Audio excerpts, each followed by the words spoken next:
se-Indonesia katanya sudah jauh lebih berkembang daripada bahasa Melayu. Bahasa Melayu, mana Melayu? Sementara penutur bahasa Melayu ya, itu 19 juta. Bahasa Melayu digunakan oleh 300 juta orang. Ini tanda tanya besar. Melayu yang mana? Bagi kami tidak bisa itu. Bismillahirrahmanirrahim. Assalamualaikum warahmatullahi wabarakatuh. Teman-teman semua, apa kabarnya?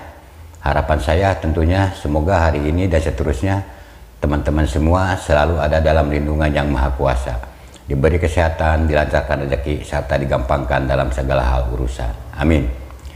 Dan kepada teman-teman yang baru menemukan channel ini, saya ucapkan selamat datang, selamat bergabung, dan saya harap dukungannya untuk channel ini dari teman-teman semua dengan cara like, komen, dan subscribe. Dan juga kepada teman-teman yang udah subscribe channel ini, saya banyak mengucapkan terima kasih, dan saya yakin Yang Maha Kuasa akan membalas kebaikan teman-teman semua dengan yang lebih baik. Amin. Baiklah, di kesempatan kali ini saya akan mereact sebuah video tentang kerja keras orang-orang Malaysia demi mengejar kemajuan bahasa Indonesia, teman-teman. Mungkin di antara teman-teman ada yang penasaran ingin langsung menyaksikan videonya. Langsung saja kita simak videonya bareng-bareng.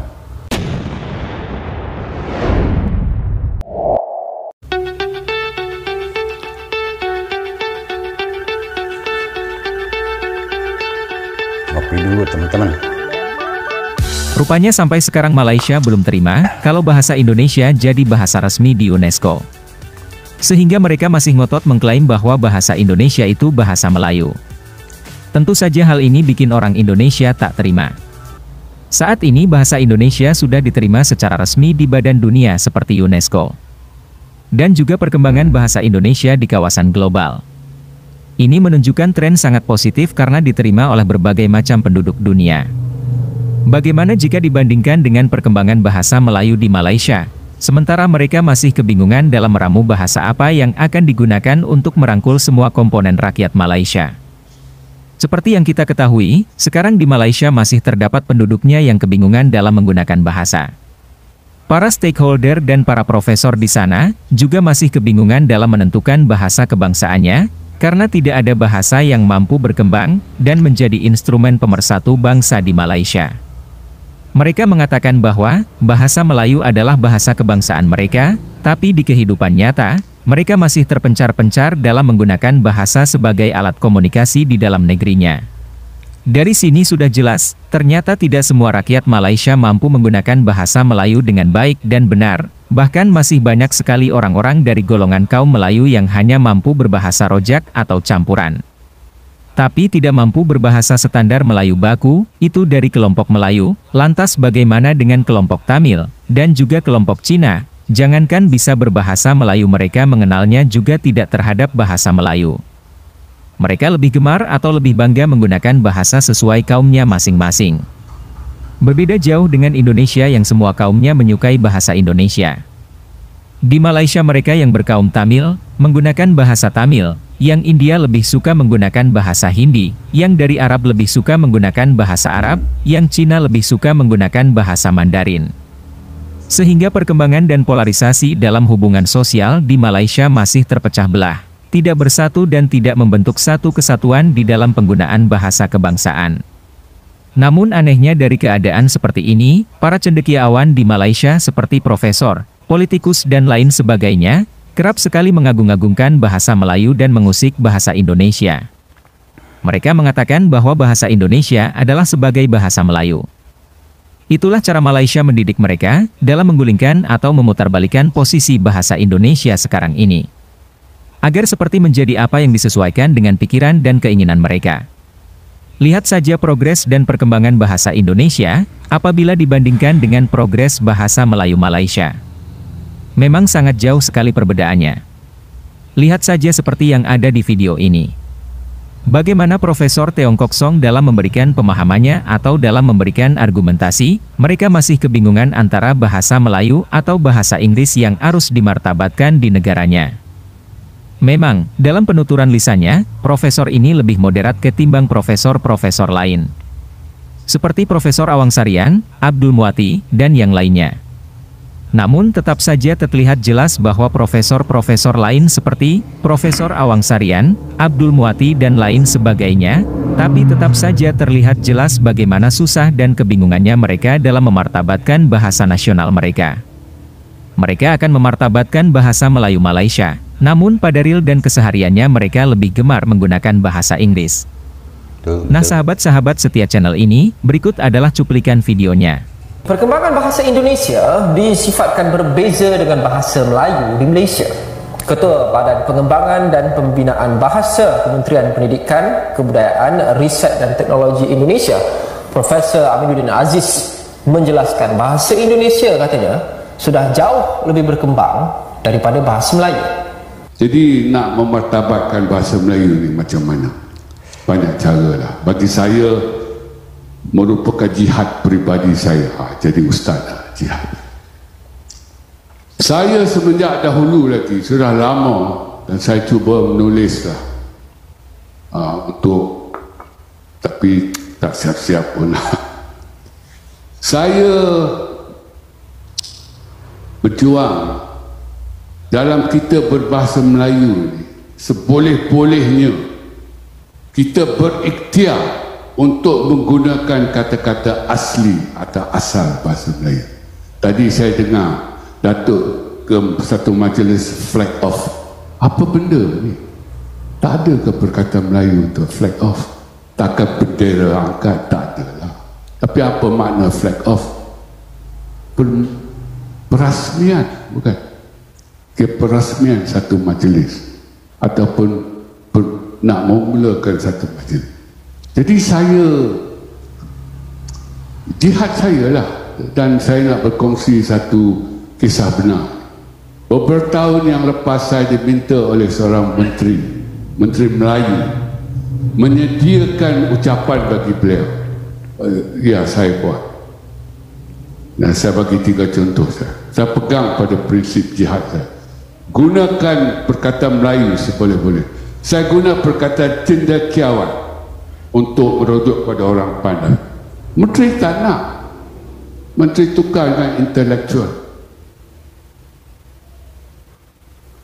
Saya guna perkataan prasarana untuk maksud kemudahan asas. Menteri tukar infrastruktur. Saya guna premis. Saya guna landasan. Menteri suruh tukar premis. Mana jati diri kita? Bahasa Melayu, mana Melayu? Dan 2-3 hari lagi Ramadan. Dulu buka puasa, sekarang dah ganti iftar. Mana jati diri tuan-tuan dan puan-puan? Bahasa Melayu, mana Melayu? Mengapa perlu perkataan solusi? Tak ada perkataan Melayu. Penyelesaian lah. Di UKM tempat saya kerja, durasi pengajiannya. Mengapa perlu durasi? Tempoh lah. Maknanya kalau tak boleh, kita gunalah kata Inggeris macam stem kan, dia jawab post. Kalau tak guna stem, takkan nak tunjuk lidah dengan mana kita guna perkataan stem. Natijahnya jangan kita gunakan perkataan Inggeris dengan sewenang-wenang. Hari ini saya bertanya di banyak tempat, apakah perkataan asli Melayu untuk deposit bayar sebahagian dahulu untuk keseluruhannya nanti? Ada yang boleh, ada yang tak boleh.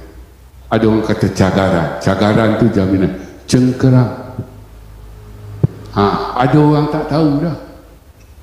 Cengkerang.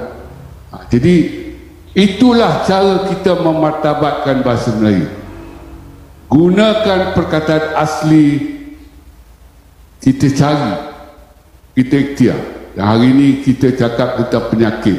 Ada orang dah tak tahu kolera tu dalam bahasa Melayu tu apa. Taun. Okay, barangkali saya berhenti dululah kalau tak. Bahasa Indonesia ini sudah jauh berkembang ya dari bahasa asalnya, bahasa Melayu gitu ya, dan sekarang sudah bisa unjuk diri gitu sebagai satu bahasa yang stabil gitu ya, dan berkembang dengan sangat sehat gitu. Nah, penuturnya sendiri gitu ya, itu sudah banyak sekali tentu saja bila dibandingkan dengan penutur bahasa Melayu yang menurut catatan riset dari etnolog misalnya ya, di bulan Desember 2021 etnolog ini menerbitkan laporan penutur bahasa Indonesia itu ada 199 juta. Sementara penutur bahasa Melayu ya itu 19 juta. Ya. Jadi ini perbedaan yang sangat jauh. Kalau misalnya ada klaim, ya ada pernyataan bahasa Melayu digunakan oleh 300 juta orang. Ini tanda tanya besar. Melayu yang mana? Bagi kami tidak bisa itu. Ini adalah bahasa Indonesia, ya.